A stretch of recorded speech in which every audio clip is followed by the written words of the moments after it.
అసలు నరేంద్ర మోడీ ఎవరు, అమిత్ షా ఎవరు, అలాగే కేశవరావు ఎవరు, ఇది మనం ఆలోచన చేయాలి. లేకపోతే గణపతి ఎవరు, రామకృష్ణ ఎవరు, లేకపోతే ఏచూరి సీతారాం ఎవరు, అది ముందు ఆ కంపారిజన్ మనకు కావాలి. నరేంద్ర మోడీ ఈ దేశంలోని ఈ రాజ్యాంగ పరిధిలోనే ముద్దాయిగా పేర్కొనబడినటువంటి వ్యక్తి. అమిత్ షా గోదా ఘటనలో కోర్టు తీర్పు ద్వారా మన గుజరాత్లో ఉండటానికి వీలు లేదని బయటికి పంపించబడినటువంటి వ్యక్తి. వారు వాళ్ళ దేశానికి ప్రధానమంత్రి అయ్యారు, మరోవైపు హోంశాఖ మినిస్టర్లు అయ్యారు. మరి వీరెవరు కేశవరావు కానీ, లేకపోతే సిపిఐ వారు కానీ, సిపిఎం వారు కానీ, వీళ్ళెవరు? సరే మాది పక్కన పెడదాం. వాళ్ళందరూ అడవిలో ఉండేవాళ్ళు. ఏం కర్మ పట్టింది వాళ్ళకి అడవిలో ఉండాల్సిన అవసరం? తినటానికి తిండి లేక, చదువు లేక, లేకపోతే శక్తి లేక, ధైర్యం లేక, పౌరుషం లేక ఎందుకున్నారు అడవిలో? టైంకి తినకుండా ఎండనక వాననక జబ్బులు పడి హాస్పిటల్కి తిరుగుతూ హాస్పిటల్కి వెళ్ళడానికి అవకాశం లేక అలాగే జబ్బుతోనే మరణించడం ఏం అవసరం వచ్చింది వాళ్ళకి? అంటే ఈ దేశంలో కోట్లాది మంది నోరు లేని వాళ్ళు ఉన్నారు, కోట్లాది మంది బాధితులు ఉన్నారు, కోట్లాది మంది తినడానికి తిండి లేక, చెప్పుకోవడానికి అవకాశం లేక, ప్రశ్నించే ధైర్యం లేని వాళ్ళు ఉన్నారు. వాళ్ళందరి తరఫున మేము ఉంటాం, మేము పోరాటం చేస్తాం, అవసరమైతే తుపాకులు పడతామని చెప్పి దానికి సిద్ధపడి వాళ్ళు లోపల ఉన్నారు. వాళ్ళు తిని తినకుండా వాళ్ళు లోపల ఉన్నారు. మరి వాళ్ళు గొప్ప వాళ్ళ, ఈ క్రిమినల్ కేసుల్లో ఉన్నటువంటి వీళ్ళు గొప్ప వాళ్ళు? మనం ఆలోచన చేయాలి. సాయిబాబా గారిని చివరి నిమిషం గారికి బయటకు తీసుకొచ్చారు, 6-10 రోజులు చనిపోయారు. వరవరరావు గారు ఇప్పుడు కూడా లోపలే ఉన్నారు. ఏమి నేరం చేశారు వాళ్ళు? ఎవరిదైనా దొంగతనం చేశారా, లేదా ఇంకెవరైనా మద్దతు చేశారా? మరి వీళ్ళంటే ఏదో అంటున్నారు. వాళ్ళు ఏం మద్దతు చేశారు? వాళ్ళు ఏం నేరం చేశారు? వాళ్ళని ఎందుకు లోపలించారు? దీనికి సమాధానం చెప్పాలి. మనం కూడా ఆ ప్రశ్న మనలోంచి రావాలి. ఇవాళ జరుగుతున్న పరిస్థితి ఏంటంటే, ఇవాళ ఆ రోజుల్లో మనం భూస్వామ్య విధానం ఉండేది, ఫెడరల్ వ్యవస్థ ఉండేది. ఫెడరల్ వ్యవస్థకు వ్యతిరేకంగా పేద వర్గాల కోసం దున్నేవాడికి భూమి అని, వెట్టి చాకరీ పోవాలని, ఇటువంటి అనేక అంశాలపైన మనం పోరాటం మన పెద్దలు చేశాం. ఈనాడు ఫెడరల్ వ్యవస్థకు కొత్త రూపంలో, ఫెడరల్ వ్యవస్థకు నవీన రూపంలో, ఫెడరల్ వ్యవస్థ కంటే భయంకరమైనటువంటి కార్పొరేట్ వ్యవస్థ ఉంది. ఆ రోజుల్లో ఫెడరల్ ప్రభువులకు కాపలా కాసేది ఎవరంటే నిజాం నవాబు లాంటి వాళ్ళు కాపలా కాశారు, వాళ్ళ అండతో ఉన్నారు. ఈ రోజుల్లో ఫెడరల్ కంటే ప్రమాదకరమైనటువంటి కార్పొరేట్ శక్తులకి ఎవరు కాపలా కాస్తున్నారో అంటే నరేంద్ర మోడీ లాంటి వాళ్ళు కాపలా కాస్తున్నారు. ఆ రోజుల్లో బానిసత్వం ఉండేది, ఆ రోజుల్లో వెట్టి ఉండేది, ఆ రోజుల్లో చేసిన పనికి ప్రతిఫలం లేకుండా ఉండేది. అందుకే తెలంగాణ సాయుధ పోరాటం వచ్చింది. ఈ రోజుల్లో కూడా మీరు జాగ్రత్తగా ఉండమని నేను కోరుతా ఉన్నాను. ఈ రోజుల్లో కూడా ఆనాటి వెట్టి కంటే మరింత వెట్టి చేస్తున్నటువంటి వెట్టి కార్మికులు వందల వేల మంది దేశంలోనే కాదు ఈ రాష్ట్రంలో కూడా ఉన్నారని నేను తెలియజేస్తున్నాను. 3,000 రూపాయల జీతంతో మహిళ, అది మన మధ్యాహ్న భోజనం 3,000 నెలకు జీతమా? 8,000 పంచాయతీ ఊడ్చేవాళ్ళక, 8,000 7,000 ఊడ్చేవాళ్ళక, ఆశా వర్కర్లకు ఇంకా తక్కువ, అంగన్వాడీ వాళ్ళకి ఏదో 10,000 11,000 ఇచ్చి చాలా చేస్తామని చెప్తారా? ఇదేమిటిది? వాళ్ళు వెట్టి కాదా? వాళ్ళు బానిసలు కాదా? ఆ బానిసత్వంలో నుంచి వాళ్ళు శ్రమ చేస్తుంటే ఆ వచ్చిన సంపద అంతా వీళ్ళకి పోతా ఉంటే వీళ్ళకి కాపలా కాసే కాపలా కుక్కలు ఎవరయ్యా అంటే ఈ నరేంద్ర మోడీ లేకపోతే అమిత్ షా లాంటి వాళ్ళు కాపలా కుక్కలు. ఈ దేశాన్ని రక్షించే వాళ్ళు కాదు, రక్షించే ధైర్యం వాళ్ళకి లేదు. ఈ దేశ ప్రజల్ని కాపాడే మనస్తత్వం, మానవత్వం, మనస్తత్వం అసలే లేదు. అధికారంలో ఉండాలనే కోరిక తప్పితే. నేను అడుగుతున్నా, నీకు ధైర్యం ఉంటే మన పహల్గాం దాడి జరిగింది, పహల్గాం దాడి జరిగితే ఒక్కడినైనా ఒక్క టెర్రరిస్ట్ అయినా పట్టుకున్నావా అని నేను అడుగుతున్నా. ఒక్కడే పట్టుకున్నారండి. ఏమన్నావు, మీకు చుక్కలు చూపెడతాం, మళ్ళీ మీరు ఎందుకు పుట్టావా అని చూపెడతాం, సినిమా డైలాగ్ కొట్టావుగా నరేంద్ర మోడీ. మరి ఏం చేసావు? 2 రోజుల్లో ఏమైపోయింది? మనకేమో ఆయన పెద్ద బాసు, నరేంద్ర మోడీ మన దేశానికి బాసు.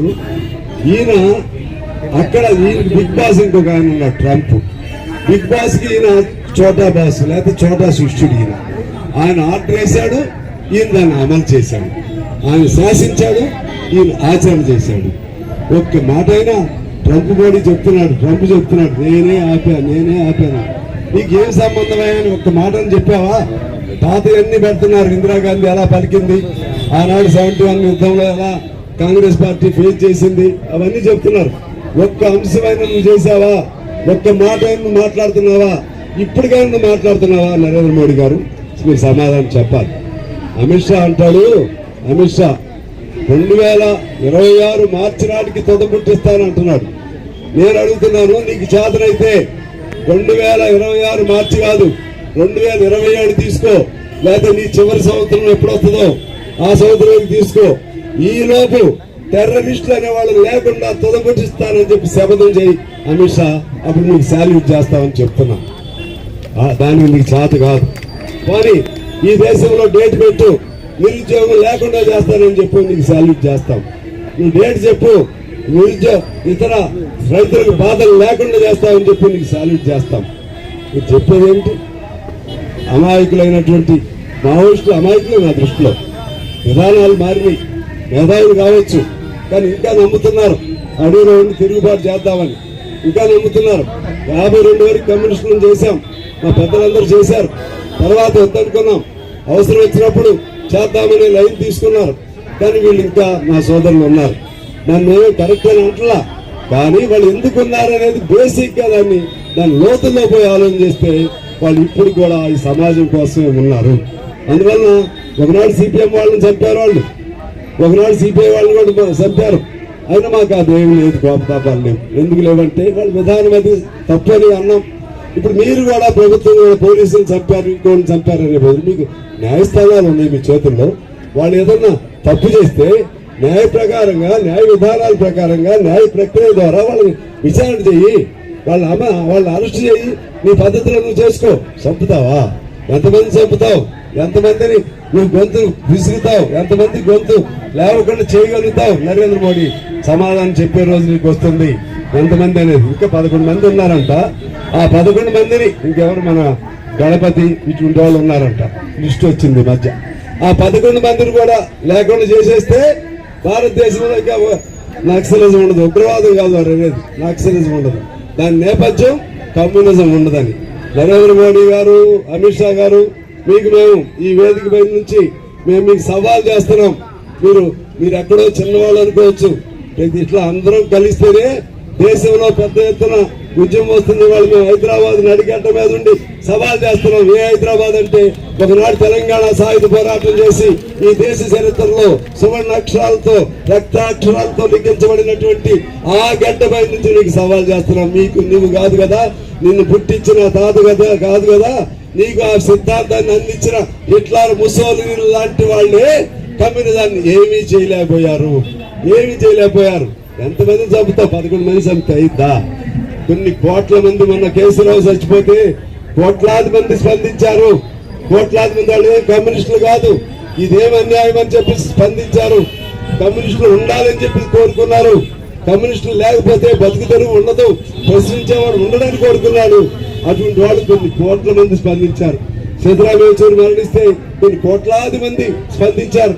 అంతకుముందు చంద్రరాజరావు మరణిస్తే, సుందరయ్య మరణిస్తే, ఇట్లా ఎవరైతే కమ్యూనిస్టు నాయకులు మరణిస్తారో బతికున్నప్పుడు వాళ్ళు విలువ తెలియదు.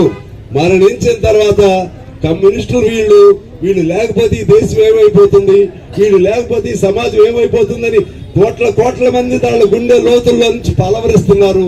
వాళ్ళ గురించి తప్పిస్తున్నారు. నువ్వు చచ్చిపోతే నీ గురించి కన్నీళ్లు చుక్క రాల్చేవాడు కూడా ఉండడు.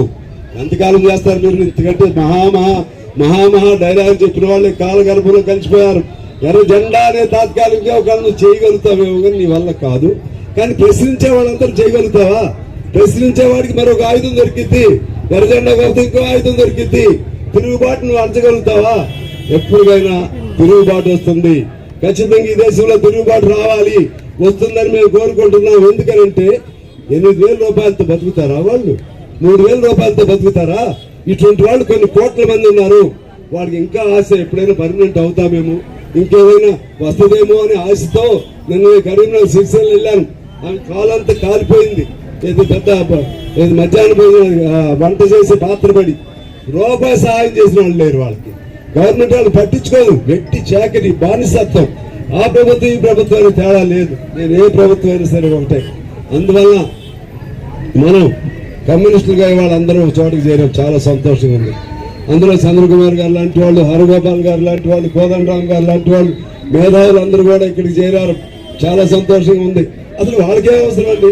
చంద్రకుమార్ గారు హాయిగా రిటైర్ ఇంట్లో పడుకోవచ్చు కదా, హరగోపాల్ గారు హాయిగా పడుకోవచ్చు కదా, కోదండరామ్ గారు అంటే కొద్దిగా ఇంకా రాజకీయాల్లో ఉన్నారు. మా నారాయణమూర్తి గారికి ఏం అవసరం? ఈయన కూడా జై కొట్టచ్చు. అధికారులు ఎవరుంటారు? వాళ్ళకి ఏం అవసరం అంటే మంచిని కోరే వాళ్ళు ఇంకా వందల వేలు లక్షల కోట్ల మంది ఈ దేశంలో ఉన్నారు. వాళ్ళకి ప్రతినిధులు వీళ్ళు. ఆ మంచిని కోరే వాళ్ళు ఎవరైనా సరే ఇవాళ కాకపోతే రేపు ఇంకో రూపంలో ప్రశ్న వేస్తారు. ప్రశ్న ఎక్కడ బాధితులు ఉంటే వాళ్ళ తరఫున వాళ్ళందరూ ఉంటారు. వాళ్ళే స్ఫూర్తిదాయకులు. కమ్యూనిస్ట్ నాయకులు ఎట్లయినా మా నాయకులు ఉంటారు మాకు. కానీ వీళ్ళకి ఏ స్వార్థం లేకుండా, ఏ పదవి లేకుండా, ఏ ఆశ లేకుండా ఇవాళ వీళ్ళందరూ ఉన్నారంటే చిన్న విషయం కాదు. అంటే మంచిని బతికించుకోవడం కోసం ఎటువంటి పోరాటానికైనా సిద్ధపడతారని చెప్పి తెలియజేస్తూ ఇవాళ కూర్చున్నటువంటి అన్ని పార్టీలు ఒకటి అయ్యాయి. మా వాళ్ళు మళ్ళీ భేదాభిప్రాయాలు ఉంటాయి, కొద్దిగా ఉంటాయి. ఈ భేదాభిప్రాయాలను పక్కన పెడదాం. ఎర్ర జెండాలన్నీ ఒక్క జెండా ఏ విధంగా చేద్దామని మీ అందరు గుండె మీద చేసి చెప్పండి. ఎర్ర జెండాలు ఒకటి అవ్వాలా లేదా? అవ్వాలనే వాళ్ళందరూ చేతులు లేకుండా దయచేసి అవ్వాలనే వాళ్ళందరూ. ఇది ప్రజల కోరిక. మనమేమో లెక్కలు వేసుకుంటాం. ఈ గీటు దాటితే అది, ఆ గీటు దాటి ఇది, ఈ గీటు దాటి ఎందుకు ఇంకా గీతలు వద్దు మనకి. అందరం ఒకటి అవుదాం. అందరం ఒకటైతే అమిత్ షా ఎంత, నరేంద్ర మోడీ ఎంత, ఎర్రకోటే మంది అవుతుంది. ఎర్రకోటపై ఎర్ర జెండాని మంది అవుతుంది. పేద ప్రజలందరికీ స్వేచ్ఛా జీవితాలు వస్తాయని చెప్పి తెలియజేస్తూ ఇవాళ ఇటువంటి మంచి కార్యక్రమం మీరు తలపెట్టండి. మేము ఖచ్చితంగా కమ్యూనిస్టులుగా మీకు పూర్తిగా మేము మద్దతు ఇస్తాం. నాకు సంతోషంగా ఏంటంటే కగారు ఆపరేషన్ మొదలైన వెంటనే అఖిలపక్షం నేను సిపిఐ తరఫున పిలిచాం. పెద్ద ఎత్తున వీళ్ళందరూ వచ్చారు. ఆనాటి నుంచి ఈనాటి వరకు ప్రతి ఒక్క వాయిస్ వినిపిస్తున్నారు. ఇంకా వినపడాలి. ఇది ఢిల్లీ పురోహితులు మన లెటర్ కూడా రాశారు మన నాయకులందరూ. ఈ విధంగా ఢిల్లీలో కూడా ఇవాళ సిపిఐగా మా వాళ్ళకి అప్పీల్ పెడితే అన్ని జిల్లాల నుంచి కూడా ముఖ్యులు వచ్చారు. నాకు చాలా సంతోషంగా ఉంది. ఇది ఏదో హైదరాబాద్ విషయాన్ని అనుకోలేదు. వీళ్ళంతా చాలా మంది మహిళలందరూ కూడా కండవాలు వేసుకున్నారు, వచ్చారు. చాలా మంది వచ్చారు. మన అన్ని జిల్లాల నుంచి కూడా వచ్చారు. కరీంనగర్ వాళ్ళు వచ్చారు, ఖమ్మం వాళ్ళు వచ్చారు. అన్ని జిల్లాల నుంచి నాకు కనపడుతున్నారు. వరంగల్ వాళ్ళు వచ్చారు. అన్ని జిల్లాల నుంచి ఈ స్పిరిట్ కావాలి, ఈ స్పందన కావాలి. ఇది ఢిల్లీకి వెళ్ళాలి. మా నారాయణ గారు కూడా ఇక్కడే ఉన్నాడు. ఇది ఢిల్లీకి తీసుకెళ్ళాలి. ఢిల్లీలో ఇటువంటి గొప్ప ధర్నా మీరు సిపిఎం నాయకులతో కూడా మాట్లాడి, ఇతర ఎంఎల్ పార్టీ నాయకులతో మాట్లాడి ఇంతకంటే పెద్ద ఎత్తున ధర్నా చేయండి. ఇవాళ సంతోషం ఏంటంటే ఇవాళ ధర్నాలు పెట్టుకునే అవకాశం వచ్చింది. పోయినసారి ధర్నాలు పెట్టుకునే అవకాశం లేదు. అదే అలవాటు పోలీసులు చూపెట్టారు. బిగినింగ్ లో మేము అసెంబ్లీలో ప్రశ్నించాం రేవంత్ రెడ్డి గారిని. వాళ్ళ షూలో మీరు కాలేజ్ నడుస్తున్నట్టుంది, ధర్నాలు పెట్టుకోవడానికి అవకాశం లేకపోతే అన్నాం. అట్లా జరగదని అన్నారు. ఇవాళ హాయిగా ధర్నా పెట్టుకుంటున్నాం. ఈ ప్రభుత్వానికి కూడా ధన్యవాదాలు తెలియజేద్దాం. ఇంతేకాదు మీ పోలీసులు ఆ పోలీసులు సహకారం ఇవ్వద్దని చెప్పి మేము కోరుతా ఉన్నాం. ఇక్కడ మా ఛత్తీస్గఢ్ అదే మా కొత్తగూడెం జిల్లా సరిహద్దులు ఉంటాయి.